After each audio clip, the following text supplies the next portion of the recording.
Nasa wet market na tayo ngayon. Itong kanilang mga isda ang lalaki.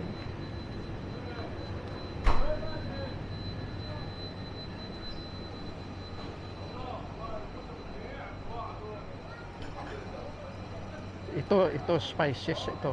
Mga spices nila yan. Marami doon. Yan, mga spices pa rin yan. Paninda nila, punong-puno ng mga spices dito. Buto ng kasoy. Buto ng kasoy.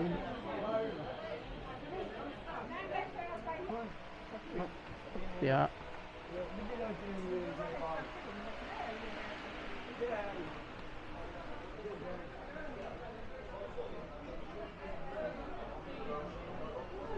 Ito kanilang mga cake. Ang gaganda. Mga prutasan nila dito, hindi madumi ang kanilang paninda.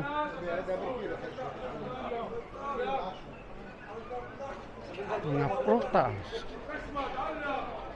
gulay. Melala.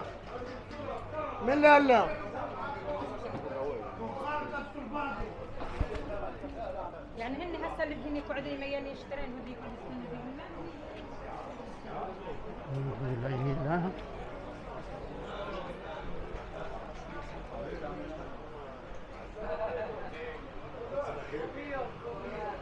Sabi ng amo ko, bibili daw ako ng mga spices galing Pilipinas. Wala naman mga pili tulad nito galing sa Pilipinas. Tulad niya, no? Ang dadami. Eh kung ano-ano pa yung mga dahon na yan, mga dried. O paubos na, may mga salmon pa, paubos ng kanilang isda. Yung palengke nila dito, kahit ganito lang, nauubos na ang isda at walang mga langaw. Malinis. Ito naman, patapos na ang palengke, lalabas tayo doon sa isang papunta na tayo ng dagat. Wala akong makainan. Ubos na ang pagkain na aking hinahanap.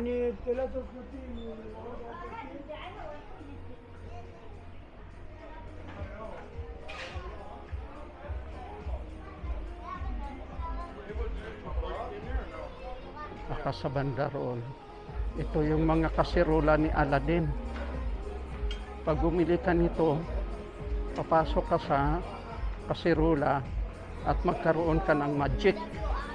Pero ayaw kong mag-magic.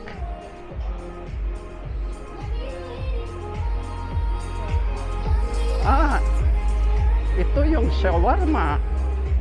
Kakain tayo dito shawarma. Shawarma, yes shawarma. Sisil ka. Ikad shawarma. With pita bread or plate? Ba plate. Plate. Ken. Empita. Siya ang tindero. Ayan. Ganyan sila gawa ng shawarma. Arba shawarma? Yan. Kakain tayo doon sa loob.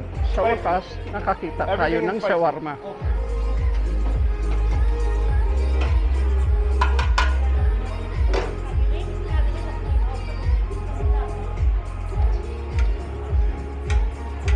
Yes, gampita. Oh, may pita pa. Busog. Ha? You like spicy? Wala spicy. Rak agbanyot be po.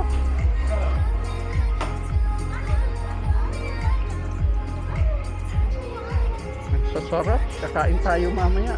Pero hindi na ako maka-video mamaya dahil wow, may palapil pa.